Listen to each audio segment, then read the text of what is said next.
Hello दोस्तों, नमस्कार। मैं बलदेव एक बार फिर से स्वागत करता हूं आप सभी का अपने यूट्यूब चैनल पर। उत्तर प्रदेश में ग्राम पंचायत का चुनाव होना है, उसको लेकर आज मैं इस वीडियो में बताने वाला हूं कि ग्राम पंचायत के चुनाव की तारीख कब होगी, कब इसकी घोषणा होगी और उत्तर प्रदेश का जो पंचायती चुनाव है इसमें आरक्षण कैसे लागू होगा, आपके ग्राम पंचायत में कौन सी सीटें आएंगी।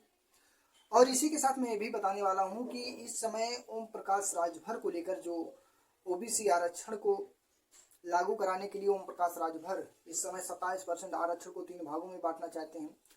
इस बात को लेकर बहुत ज़्यादा चर्चा है कि अभी चुनाव तो होना है, लेकिन चुनाव होने के 6 महीने पहले पिछड़ा आयोग का गठन होना बहुत ही जरूरी होता है। पंचायत चुनाव में अभी वो हुआ नहीं है, तो इसको लेकर ओम प्रकाश राजभर जो है सभी दलों को एक पत्र लिखा है और उस पत्र में राय मांगी है क्या ओबीसी आरक्षण को 3 भागों में डिवाइड करने में आपका क्या विचार है। ये उस पत्र में ये सारी चीज़ें लिखी हुई हैं।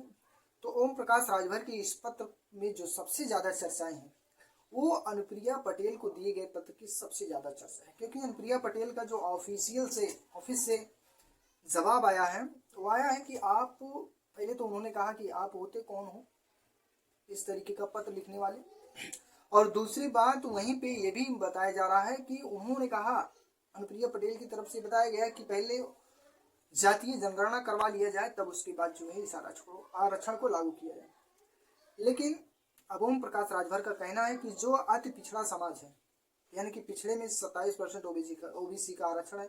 अब ओबीसी के 27% कोटे में उनका कहना है कि जो पिछड़े समाज है यानी कि ओबीसी में जो थोड़ी मजबूत जातियां हैं उनको पिछड़े में यानी कि 7% कोटा दे दिया जाए, और जो थोड़े उनसे कमज़ोर हैं वो अति पिछड़े में रखा जाए, उनको यानी कि 9% आरक्षण पे रखा जाए। और वहीं पे जो सर्वाधिक पिछड़े यानी कि जो बहुत ज़्यादा कमज़ोर जातियां हैं, क्योंकि ओबीसी में बहुत सारी जातियां हैं, तो जो 11% वाले में है वो सबसे कमज़ोर जातियों को रखा जाए। ये तो रहा उनका मसला ओम प्रकाश राजभर का।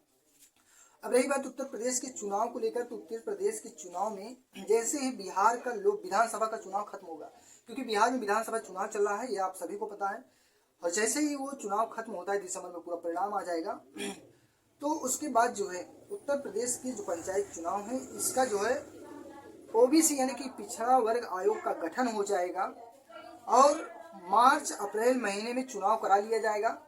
लगभग मई से पहले ही परिणाम आ जाएंगे, रिजल्ट आ जाएगा कि आपके ग्राम सभा में कौन प्रधान बना। लेकिन उससे पहले कि आपके ग्राम सभा में कौन सा जो है आरक्षण लागू होगा, यानी कि आपकी ग्राम सभा में कौन सी सीटें आएंगी, ओबीसी आएंगी, एससी आएंगी या फिर जनरल कैटेगरी आएगी। तो इसके लिए आप जानिए, मैं 3 बातें बता रहा हूँ, तीनों आप ध्यान से समझिएगा, इसी से पूरा पता चल जाएगा, आप क्लियर हो जाओगे और यही आएगा भी। पहली चीज़ ध्यान रखो कि आपके यहाँ कौन सी सीटें हैं, जनरल हैं, जनरल वाले पहले सुन लो, जिनके यहाँ इस समय जनरल सीटें हैं जिस ग्राम सभा में, वो ये समझे कि जो पिछला चुनाव हुआ था इसके पहले कौन प्रधान थे, इस समय जनरल सीटें थी। इसके पहले आप देखिए कौन सी सीटें आई थी। अगर ओबीसी आई होगी तो आने वाले समय में एससी सीट आएगी, 100% मान चलिए, ये हो गया। अगर आपके यहाँ ओबीसी सीट इस समय है, ओबीसी कोटे से कोई प्रधान है, और ओबीसी जो कोटे से प्रधान है इसके पहले आप देखिए, इसके पहले कौन सा था। अगर जनरल होगा तो इस बार एससी आएगी, अगर एससी रही होगी सीट इसके पहले तो इस बार जो है जनरल आ जाएगी, जनरल सीटें यानी कि सामान्य सीटें। ये हो गया। फिर से सुन लो, अगर इस समय आपके यहाँ ओबीसी कोटे से प्रधान है तो आप इसके एक बार और पहले इस पीछे चले जाइए, उसमें देखिए कि जनरल कोटा है या फिर एससी कोटे से प्रधान हुए थे। इसके पहले अगर एससी से होंगे तो आने वाले समय में यानी कि 2026 में जनरल कोटा होगा, अगर जनरल कोटा ना होगा तो आने वाले समय में एससी कोटा होगा। समझ गए। उसके बाद अगला देखिए, अगर इस समय एससी कोटा है, आपके एससी कोटे से कोई प्रधान है तो इसके पहले देखिए कौन था। इसके पहले अगर जनरल होगा तो ओबीसी आएगा, अगर ओबीसी होगा तो जनरल होगा। लेकिन कहीं कहीं ऐसा होता है कि लगातार 2-2 बार जनरल आ जाते हैं, लगातार 2-2 बार एससी सीटें आ जाती थी। ये बहुत पहले हुआ करती थी, अब ऐसा नहीं होगा। पिछले 2 चुनाव से आप लोग देख चुके होंगे कि अगर आ भी जाता है तो इस पर आपत्ति दर्ज करा के इसको बदलवा दिया जाता है, तो बदल भी जाता है सीटें।